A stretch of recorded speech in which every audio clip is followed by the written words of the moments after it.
talking with Robin Madsen from Foundations for Living. It's good to see you again. Good to see you again, Joni. We have a couple of really exciting things to talk about today. Let's start with, I want to start with the warming shelter, just because I think that is such an amazing program for this city. So tell me a little bit about what it does. It will be an overnight center where people can come to stay overnight. So it's not a homeless shelter, it's an overnight warming center that they can stay for 1 night, 2 nights, 3 nights, but not emergency shelter. Yeah, just for an overnight type of stays. Which is great for people who find themselves out in the cold, because right now we're thinking heat, but it's not going to be very long, and it's going to be cold. It's going to be pretty chilly. Now you're actually looking for volunteers to help with this, right? We are. It is open 7 days a week, and each night we need 3 volunteers. We need a welcoming host, then we need 2 overnight hosts. The welcoming host will be there from 8:30 at night until 10:30 in the evening, and then the overnights will be from 8:30 until 8 in the morning.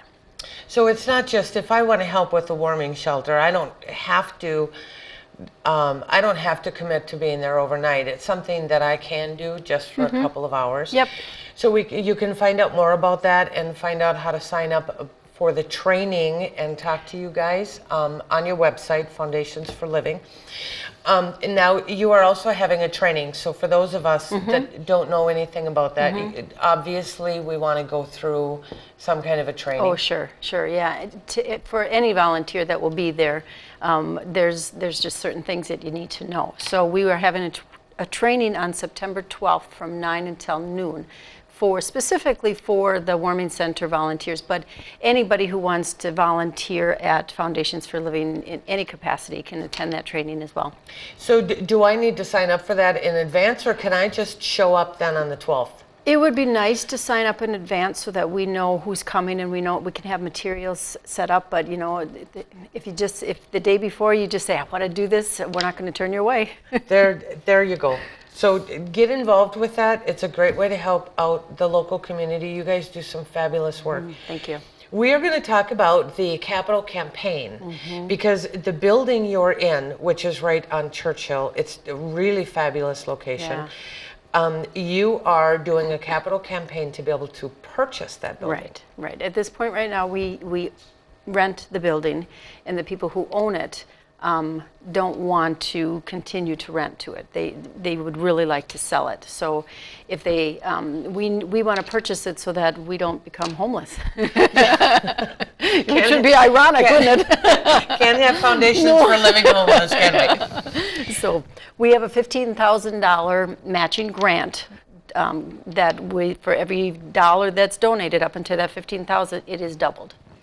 Which is a great way. Yeah. And you were saying to me that once you have that $15,000 and it's doubled, then you're able to go to the bank. Right. Yep. And start the financing process. Right. Yeah. So then we can work on getting a loan for that. But I really want to make it so that we don't have any kind of loan, and it's just paid for. It would give you a whole lot more money to be able to put back into the organization. Now, you're not in a huge hurry. This isn't something that needs to be done in the next 2 weeks. No. So we certainly can plan on our giving contribution for some time in the future. Yep. We'd like to get it wrapped up by the end of the year. Which gives us lots of time. Sure, but not too much. So just like that winter thing, you don't want to wait too long. You know what? We're gonna be talking here in a few months, and it's gonna be Christmas is just around the corner, and we're all gonna say, now how did that happen? It goes so quickly. I know. Looking forward to the warming shelter. I know you had terrific success with it last year. So if you need some information on that, you can check out your website as well. Yep. Thank you, Robin, for being here. We'll see you again. Thanks, Joni. Next, we are going to go see some animals with 4-H kids and celebrate the coming up Waupaca County Fair.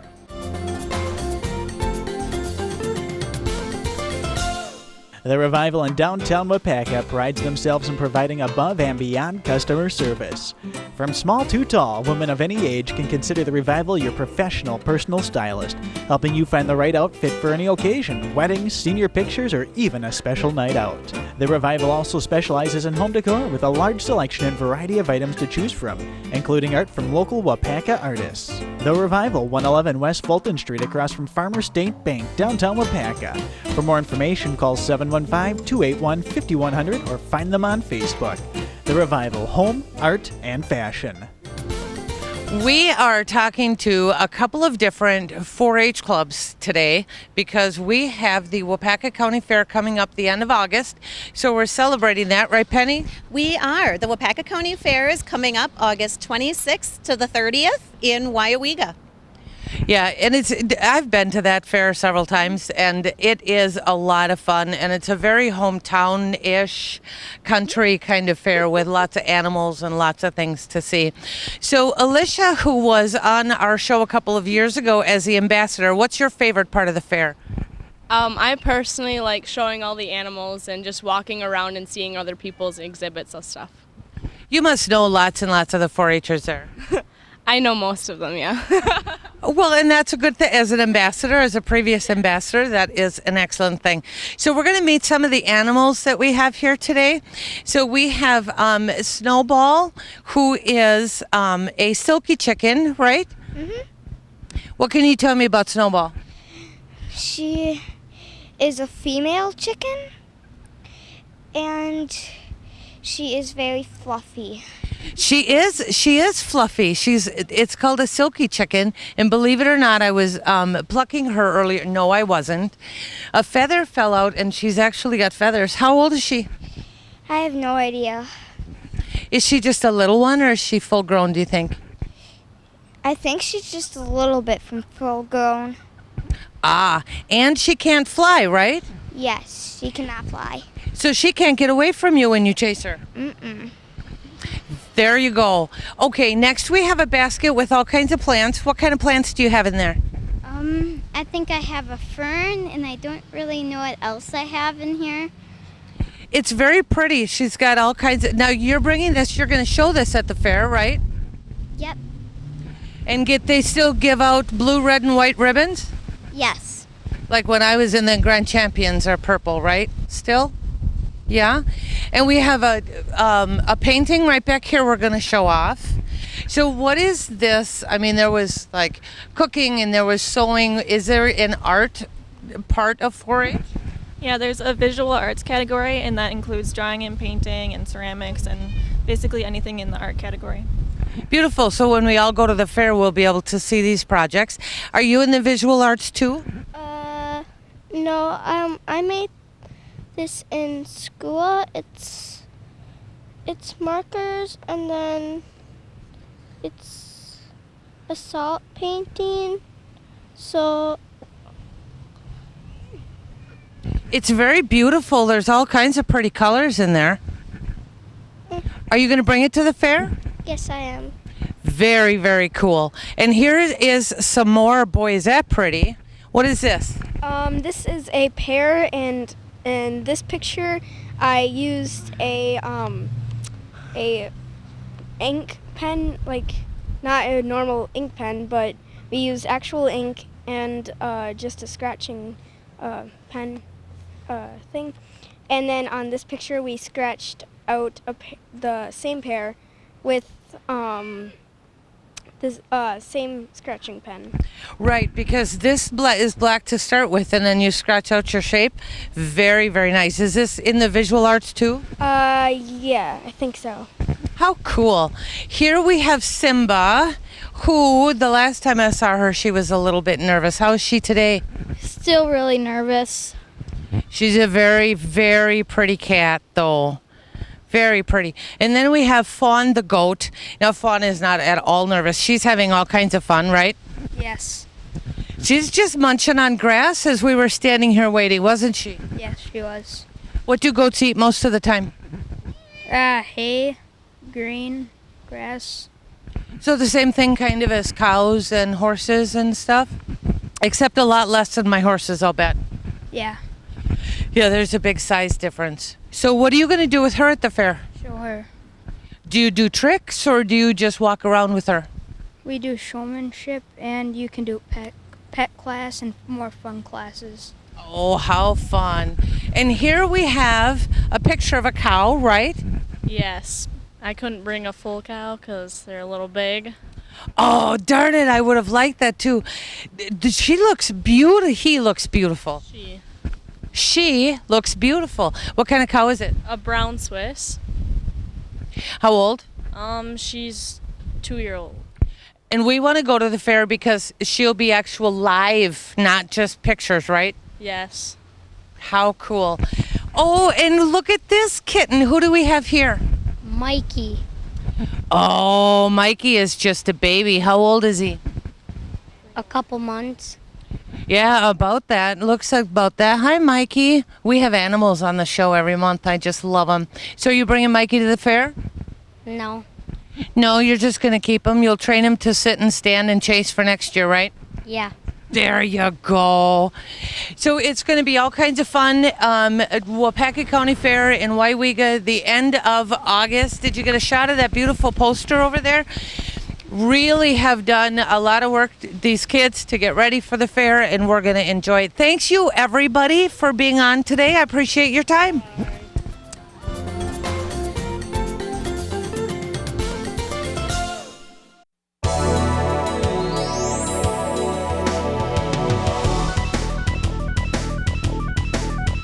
Whether enjoying a day of flying, group gatherings, one of 50 Cherokee Oshkosh or EAA professional pilots, supporting the community, our local businesses, aviation groups, and pilots of the future. We are the Waupaca Municipal Airport at Brunner Field. If you'd like to be a guest on What's Happening Waupaca, contact Josh at 715-258-4405 or email jwerner@cityofwaupaca.org. Full details at wintvwaupaca.com. We have Terry and Brennan here. We're going to be talking about a couple of new events in the city of Waupaca this fall, and I think they both sound like a lot of fun. So we got to start with this sputter thing that we have going on, because I almost got to go to this just to be able to hit a potato. So tell us when it is and tell us what this is all about. Go ahead. What we're trying to do here is try to create a sense of place here in downtown Waupaca, and in preparation of the future construction that we're going to have in downtown Main Street, we're trying to get a couple of events started to get people downtown, get the work at the retailers group, the Waupaca King and In Between. We're partnering with the chamber here as well to get a couple of events to just gain more activity in the downtown area. The businesses are promoting themselves. They're going to stay open longer that night. The Sputter Mini Open is a 9-hole, family-friendly mini golf course that's going to be constructed along Main Street, and we're going to have other activities along the way as well. Now, all of the local restaurants are going to be serving potato dishes in honor of this, correct? Mm-hmm. They're going to be serving the mashed potatoes that are left over after the sputter, right? I don't think so. No. So now you're using potatoes for this because potatoes are a huge part of the Waupaca history, you told me. So tell me what that story is, because I don't know that.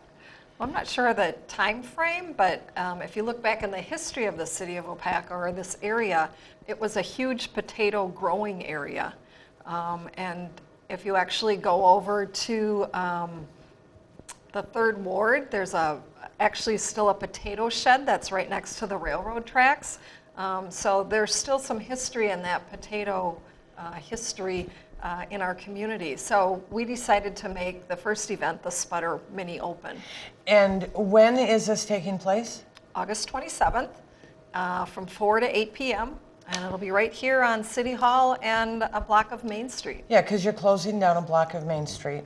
Now, you guys are working to be proactive for the coming Main Street reconstruction, which I think is a terrific idea, because the summertime is so huge for Waupaca and its retailers that to proactively get people involved in something that they're going to want to come back with and put up with the construction through, I think is a terrific idea.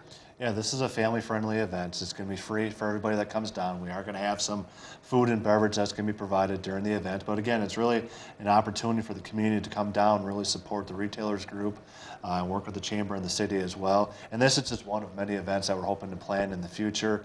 We started out trying to plan for 5 this year, but we've scaled it back. We are going to have another event in September. I'm working with the high school in promoting and sponsoring homecoming as well. So the homecoming tailgate is going to be we're going to close another city street, have a tailgate party on Wednesday, September 30th, and then hopefully end that night with a bonfire as well. So that's going to be another thing that you're going to be able to involve the entire city in, because homecoming and all of the festivities are very much just football, high school, and their parents kind of involved. So you've expanded on that. Yep, absolutely. We want everybody to be able to tailgate and have fun and enjoy the homecoming. And I think at the high school level, it's not just football, although a lot of it evolves around football, but there are other sports that are involved too, so yeah. With homecoming? Yeah. Oh, well, that's kind of cool. Well, I mean, it's been a couple of years since I've been in high school, but it was a really huge football. I mean, it was a football event.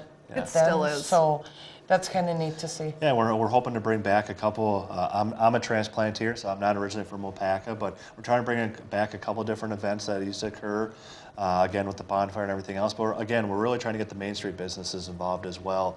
And we're going to have hopefully a challenge between the different grades to be able to actually paint some of the storefront windows and actually have a competition who can actually have the most school spirit on the windows and everything else. So again, family-friendly events that we're trying to have downtown here, and looking forward to the next couple coming up. One of the things that has always impressed me about the city of Waupaca is how hard the government entities, and we think of chamber as that, I mean, it really is supporting the community, but how hard they work to bring the community in and make it a team kind of a focus instead of staying outside. So good, congratulations. Looking forward to hitting some potatoes on the 27th of August. You might not be able to hit them, but you might be able to toss them. Oh, well, I could toss them. Okay. That might be fun. Okay, good. Thank you so much, Terry and Brennan, for being here today. We'll see you again. Thank you much. Perfect. Next up, we're going to be talking to Andrew Whitman about the 5-alarm dash.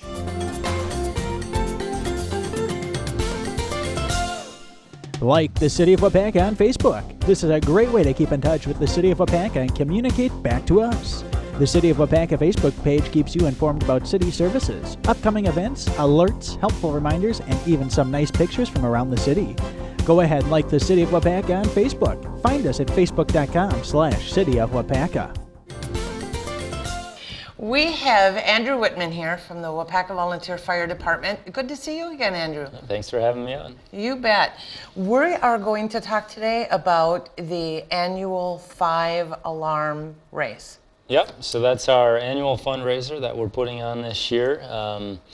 It's always great to see the community members come out and support us. We really do appreciate the support, and that really does help us in the long run down at the fire department. Will you use all of the money that you get from this support to buy equipment? Generally use it for equipment. In the past couple of years, we've bought, equipment that we wear into fires, which is not cheap, unfortunately. We've bought an air compressor last year to fill up our air packs that we wear into fires as well. Our old one was just old and needed to be replaced. So we definitely use those funds for good things.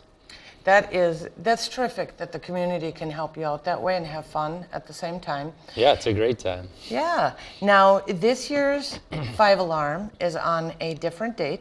Yep, so the last couple of years we've done it the first weekend in September. That is Labor Day this weekend. We want to stay away from that. So we moved it forward one weekend. So it'll be Saturday, August 29th this year. Okay, and you've added an additional event. Yep, so our 5K course, some may say is challenging. There's a few minor hills on it, which means they're really big hills. So we wanted to give other people an option if they didn't want to do that race. So we're going to have a 1-mile untimed scenic walk through the trails at Swan Park. So if that's more your thing and you're not interested in running 3 miles, you can sign up for that. Still get a shirt, still get a beverage afterwards, and you get to enjoy a good community event. And this happens at Swan Park, right? Yep, it's all at Swan Park. The 5K starts at 10 o'clock, and the new 1 mile walk will start at 9 o'clock. We do have some food and refreshments afterwards, and we do draw our annual raffle that day as well. So that's kind of all drawn together there for that event. What's the raffle prize? Do you have to tell me? The raffle prize is $5,000. Holy mackerel! Yeah, so it's a big prize, and we give away a lot of other prizes as well, 10 other prizes as well. Now we can sign up and buy our tickets beforehand on the website. So if you're interested in signing up for the race, you can go to race360.com.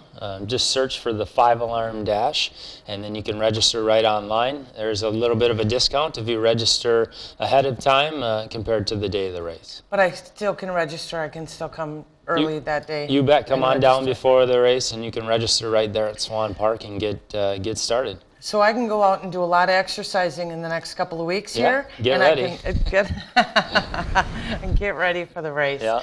Sounds like fun. And Swan Park, if we haven't seen it, has had a lot of improvements over the last couple of years. And the trails I've been on them walking are absolutely gorgeous. Yeah, we really try to take care of those because there's a lot of people out there, and a lot of people enjoy those trails. So now you can come out and enjoy the trails and support a good cause. Sounds good. Thank you so much, Andrew, for being here today. You bet. We're looking forward to the 5-alarm dash. All right, thank you. You bet. Next, we are going to see our Pet of the Month.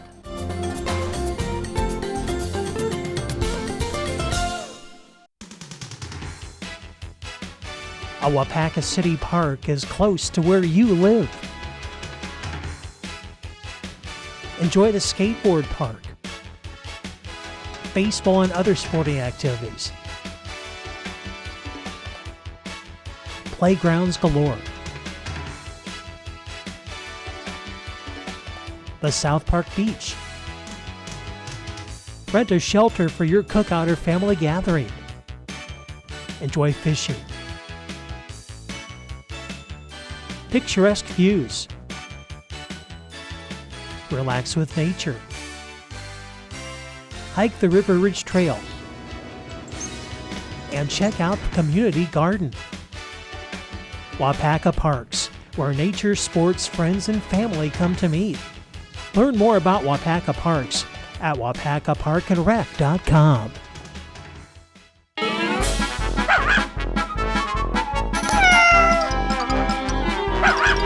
We are here at the Humane Society meeting an absolutely adorable little puppy. Hi, Monica. Hello. This is Melody, correct? Her name is Melody. She has a brother named Beethoven and a sister named Harmony. And Beethoven's the big one? Beethoven's a big hairy one. They're all beagle mixes, and as soon as we get them spayed and neutered, they'll be up for adoption. So that will probably be done by the time this airs. She is absolutely adorable, and I saw 3 of these puppies, and they are 3 totally different sized dogs. So we have little ones and big ones. Oh, she's hugging you. She's looking for a little bit of comfort. That's kind of nice. Very sweet. How old is she? She's about 7 weeks, so she needs to get a little older before we can spay her. Cool. She's absolutely beautiful. While we are, can you show your face? There you go. There you go. While we're talking quickly, let's just touch on PAWS, which is the Performing Arts Waupaca Showdown. It's a talent show that last year was held, and it's going to be done again this year, right? Our second annual. So people are going to try out. First, tell me how this works. We'll have tryouts, and we'll be announcing that shortly. We'll have to come up with some dates and locations. So everybody comes and tries out, and then we pick the best acts to go forward. And there's the prizes, which is always a great thing. So it's get a great grand prize again this year. Last year we were able to do $500, so that's what we're shooting for this year. Yeah, that's going to be a lot of fun. It's a great way to showcase your talent and support the Humane Society at the same time. That's right. Fabulous. All right, Monica, thanks for taking a minute of your time with us today. Thank you. We really enjoyed being here. We'll be back again. Melody is just being camera shy here. All right, we'll see you next time. Thanks.